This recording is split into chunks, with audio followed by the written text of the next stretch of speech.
ay makakapanayan po natin po ang director po at chairperson po ng RDRRMC 1 at director po ng Office of the Civil Defense Region 1, si Director Lawrence Mina. Pabati mo na po natin po. Director, magandang umaga po at kamusta na po ang inyo pong koordinasyon sa LGU at sa lahat po ng ating mga law enforcement body diyan po sa ating pong gaganapin po na canonical coronation po dito ngayong araw po ng Abril 22. So, magandang umaga po, Director.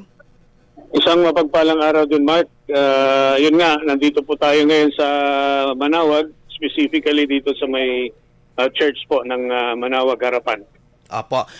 Ito po, ano po ang yung kabuuan po na ginawa po ninyong paghahanda at koordinasyon po dito po sa ating pong LGU, sa ating probinsya po ng Pangasinan at ilang pa pong mga, even the national agencies po natin para po sa paghahanda po ng pagdagsa ng kung hindi man po milyon ay mga libo-libong deboto na dadalo po dito po sa canonical coronation po ng Our Lady of the Rosary of Manawag. Opo. Nandito po kami ngayon, kasama natin yung mga member agencies natin na identified para dito sa specific na event ng ating, yung sa nabanggit mo, Centennial Canonical Coronation of Our Lady of Rosary of Manawag. So, andito po kami, even a week before, nagkaroon na po kami ng meeting for the preparation, checking all the preparedness measures na na-prepare ng ating mga member agencies. Hindi lang member agencies, kundi nandyan din yung mga NGOs, nandyan yung mga civil society organization na sumama po sa aming mga series of meetings before this day. So, ready naman po lahat.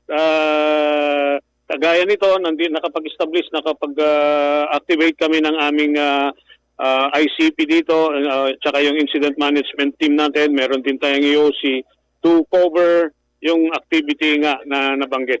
Kung ano man yung pwedeng aksyonan ng ating mga member agencies po. Director, ano po ba yung parang pangunahin po na risk factors na inyo pong tututukan po dito po sa selebrasyon? Lalo na po sa usapin po ng crowd control at posible po ng mga emergency situations po. Opo, ang aming tinitignan talaga dito, yung nabanggit nyo kanina, ang declaration po ng during the meeting, nag-expect tayo ng 1.2 million devotees, pilgrims, and visitors dito nga po sa mismong kinaroroonan natin sa may simbahan po ng Manawag. Ang isang tinitignan natin, sa dami ng tao, yung init, yung araw, di ba? Napakainit ngayon. So, may nagdala rin ng mga tubig dito na kasama ng member agencies para in advance, in anticipation, makikita natin na malaking bagay kasi yung tubig na availability ng tubig para sa mga devotees at saka mga visitors na nandito ngayon. And then, kompleto po, kagaya ng ibang member agencies natin, nandito rin yung DOH, andito po yung Red Cross, no? Andito yung DICT na nagpro-provide na continuous connection or communication line natin ay open in case of magkaroon man ng emergency. Opo. Yun ba yung Opo, doon po sa usapin po kasi syempre may mga dadalo po dito po na mga diplomatic corps, yung iba po at siyempre dito po yung mga VIPs po natin. May mga nakatutok din po ba ditong mga team para po at least makapag-respond ng agad-agad sakali po na magkaroon po ng mga hindi man po natin pinapadalan pero may emergency situation po? Yun nga po yung pinaghandaan natin. Hindi lang po sa hindi lang po sa mga hazards. Andito rin po yung mga pwedeng mangyari na consideration natin na human-induced na hazards. So, andito ang ating kapulisan, nandito yung, kasi yung sabi mo, may mga VIP, nandito actually ang PSC, yung Presidential Security Command na nag-take over yesterday doon sa preparation na masasabi natin na sila nag-finalize lahat to secure yung lugar po. Andito ang ating kapulisan, nandito rin yung Bureau of Fire Protection natin, andito yung Army, andito yung nakakita rin ako ng mga other uniform service like personnel ng Navy po. So, in case of any emergency, masasabi ko ready naman po talaga lahat. Nakikita naman natin, lalo na yung crowd control, very disiplinado naman lahat yung tao. They're following all yung mga guidelines na ginagawa ng ating mga uniform service at saka yung mga law enforcement dito sa lugar.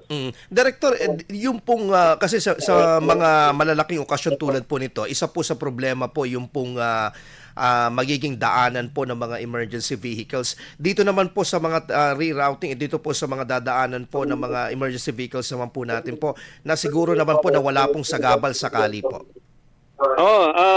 Lahat po ng mga thoroughfares leading to the church, no? May manggaling Ordaneta, may manggaling ng Carmen, may manggaling ng Dagupan, may manggaling ng Kalasyaw, may manggaling ng San Fabian. Naka-distribute po may mga tao po tayo diyan, lalo na yung mga kapulisan natin at saka yung mga reservists na tumutulong din sa kanila para maganda yung flow ng traffic. Maganda naman po, as of yesterday, nag-ikot po kami, nakita namin yung procedure na ginawang may one way and then yung pasok, one way rin yung palabas. Yung mga ganong ehemplo na ginawa nila po. Apo. Maganda pa yung flow ng traffic. Only that, siyempre hindi rin natin maiwasan yung may mga hindi makaintindi at medyo mainit nga yung panahon, napapainit din yung pakiramdam. Nakakapag-commit ng hindi yun po, sana yung maiwasan. Apo. Pero kung sumunod lang sila sa mga direksyon na binibigay ng ating mga uniform service, wala pong magiging problema po. Director, yung pong mga naka-deploy po dito po na mga para portable clinics po natin po, air-conditioned clinics natin, saan-saan po ito pwedeng puntahan po ng may mga magsisik po ng medical attention? Actually, nandito ako ngayon sa ICP namin, kompleto naman tayo rito. Dito sa tabi, left side, kung nakaharap ka ng munisipyo ng Manawag, nasa right side. Pero if you are facing the church, nasa left side po yung ICP. Andito po lahat yung mga kailangang lapitan, lalo na sa medical problems natin. Andito rin yung Red Cross, no? Dito sa lugar na to, magkakatabi na lahat. Kompleto po sila. Okay po. Director, siguro ang paalala po natin po, lalo po yung mga publiko po na wala pa dyan, papunta pa lang, naggagayak, ano po ang mga paalala po ninyo, lalo po sa mga deboto?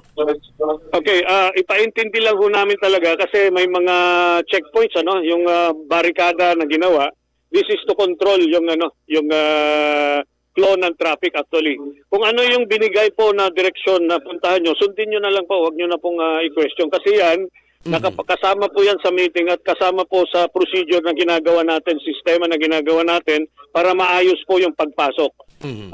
Karamihan talaga, Mark, may mga parking areas naman outside Manawag, alam natin yan. Mag-park na po, lakarin nyo na lang po. I-park na lang po natin, gawin na lang po natin parang penitensya natin para makita lang si Apo Bakit ng Manawag. Apo, Director, siguro panghuli po, gaano po ka-importante syempre na yung paano niyo po ilalarawan yung kahalagaan po ng ganitong malaking pagtitipon sa aspeto po ng disaster preparedness and resiliency po ng ating pong komunidad sa Rehiyon 1. Okay, ang sa akin po yung disiplina talaga natin, ang mangingibabaw dapat. Kasi sa disiplina, marunong tayo sumunod kung ano yung mga sinasabi ng mga dito na nagpapatupad ng kaayusan, mas maayos po lahat ang mangyayari. And then, ayun nga, yung sabi nga po ni Pope, kung nandun ka, kunyari, ihalin tulad na lang natin sa St. Peter's Square to. Yung nandun sa harapan na nakaupo at saka yung mga pang 3 blocks away doon sa nandun ka at nakikinig ka sa misa, parehas lang po yun. Parehas lang po yun na naririnig tayo ng Puong May Kapal. Lalong-lalo na kung bibisitahin nyo si Apo Bakit ng Manawag, naririnig din po kayo dyan. Magdasal na lang po kahit saan po tayo basta nandito tayo sa malapit. Opo. Okay, maraming salamat po Director Lawrence Binan, Director ng OCD Region 1 at Chairperson po ng RDRRMC 1. Magandang umaga po at ingat po, sir. Ganon din po sa inyo lahat.